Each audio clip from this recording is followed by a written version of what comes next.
The Diet of Hungary, or originally Parlamentum Publicum, Parlamentum Generalye, was a legislative institution in the medieval Kingdom of Hungary from the 1290s, and in its successor states, Royal Hungary and the Habsburg Kingdom of Hungary throughout the early modern period. The name of the legislative body was originally Parlamentum during the Middle Ages. The Diet expression gained mostly in the early modern period. It convened at regular intervals with interruptions during the period of 1527 to 1918, and again until 1946. The Articles of the 1790 Diet set out that the Diet should meet at least once every 3 years, but, since the Diet was called by the Habsburg monarchy, this promise was not kept on several occasions thereafter. As a result of the Austro-Hungarian Compromise, it was reconstituted in 1867. The Latin term natio Hungarica was used to designate the political elite which had participation in the Diet, consisting of the nobility, the Catholic clergy, and a few enfranchised burghers, regardless of language or ethnicity. Natio Hungarica was a geographic, institutional, and juridico-political category. Development. Some researchers have traced the roots of the Hungarian institution of national assemblies as far back as the 11th century. This based on documentary evidence that, on certain occasions under the reigns of King Ladislaus I and King Koloman, the Book-lover, assemblies were held on a national scale where both ecclesiastic and secular dignitaries made appearances. The first written mention of Hungarian parliament originated under King Andrew II with the Golden Bull of 1222, which reaffirmed the rights of the smaller nobles of the old and new classes of royal servants against both the crown and the magnates, and to defend the rights of the whole nation against the crown by restricting the powers of the latter in certain fields and legalizing refusal to obey its unlawful, unconstitutional commands. The lesser nobles also began to present Andrew with grievances, a practice that evolved into the institution of the Hungarian Diet. An institutionalized Hungarian parliament emerged during the 14th and 15th centuries, beginning under King Charles I, continuing under subsequent kings through into the reign of King Matthias I.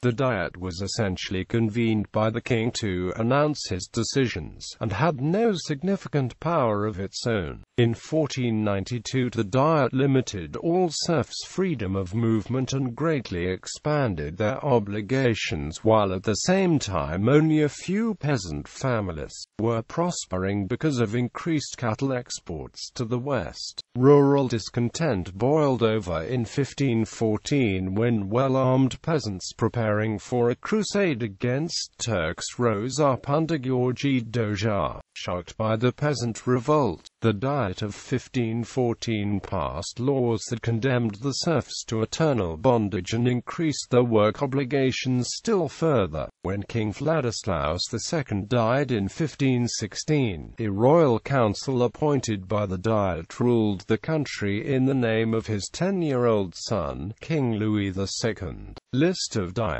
Parlamentum of Medieval Kingdom of Hungary 1000 of 1526. Diet of Royal Hungary 1527 to 1699. Diet of Kingdom of Hungary Re-establishment 1867. In the course of the Hungarian Revolution of 1848 a diet was called at Pest that was dismissed by decree of Emperor Ferdinand I of Austria in October. The next year a Hungarian assembly met at the Protestant Great Church of Debrecen, which declared the new Emperor Franz Joseph deposed and elected Lajos Kossuth regent president. The revolution was finally suppressed by Austrian troops under General Julius Jacob von Hainaut and the assembly dissolved. The Habsburgs again approached toward the Hungarian estates after the disastrous defeat at the 1859 Battle of Solferino and the loss of Lombardy. In 1860, Emperor Franz Joseph issued the October Diploma, which provided a national Reichsrat assembly formed by delegates deputed by the Landtage Diets of the Austrian Crown lands, followed by the February Patent of 1861, promising the implementation of a bicameral legislature. The Hungarian magnates, however, rejected to be governed from Vienna and insisted on an own parliamentary assembly with comprehensive autonomy in Hungarian affairs.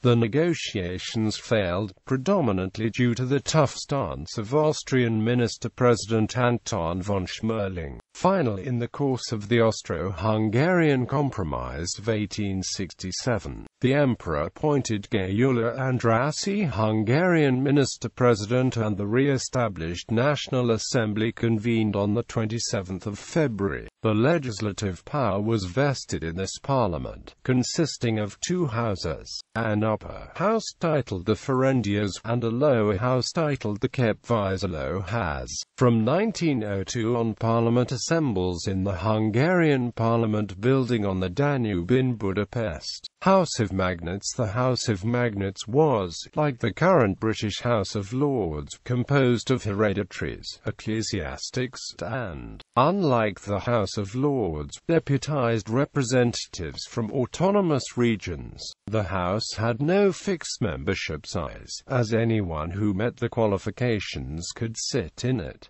The official list: princes of the royal house who have attained the majority, hereditary peers who paid at least 3,000 florins a year land tax, high dignitaries of the Roman Catholic and Eastern Orthodox churches, representatives of the Protestant confessions, life peers appointed by the Crown, not exceeding 50 in number, and life peers elected by the House itself, various state dignitaries and high judges. 3 delegates of Croatia-Slavonia. See also List of Speakers of the House of Magnates of Hungary. House of Representatives. The House of Representatives consisted of members elected, under the electoral law of 1874, by a complicated franchise based upon property, taxation, profession or official position, and ancestral privileges. The House consisted of 453 members, of which 413 were deputies elected in Hungary and 43 delegates of Croatia-Slavonia sent by the Parliament of that kingdom. Their terms were for 5 years and were remunerated. The Encyclopaedia Britannica 11th edition considered the franchise probably the most liberal in Europe. The working classes were wholly unrepresented in the Parliament, only 6% of them, and 13% of the small trading class possessing the franchise, which was only enjoyed by 6% of the entire population. The Parliament was summoned annually by the King at Budapest. While official language was Hungarian, the delegates of Croatia-Slavonia were allowed to use Croatian language in the proceedings. The Hungarian Parliament had power to legislate on all matters concerning Hungary, but for Croatia-Slavonia only on matters which concerned these provinces in common with Hungary. The executive power was vested in a cabinet responsible to it, consisting of 10 ministers, including the President of the Council, the Minister for Croatia-Slavonia, a Minister ad litem, and the Ministers of the Interior, of National Defense, of Education and Public Worship, of Finance, of Agriculture, of Industry and Commerce, and of Justice. Post 1989. The democratic character of the Hungarian Parliament was re-established with the fall of the Iron Curtain and the end of communist dictatorship. Today's parliament is still called Országgyűlés, just like in royal times, but in order to differentiate between the two phases is referred to as National Assembly of Hungary now, as opposed to the historical Royal Diet.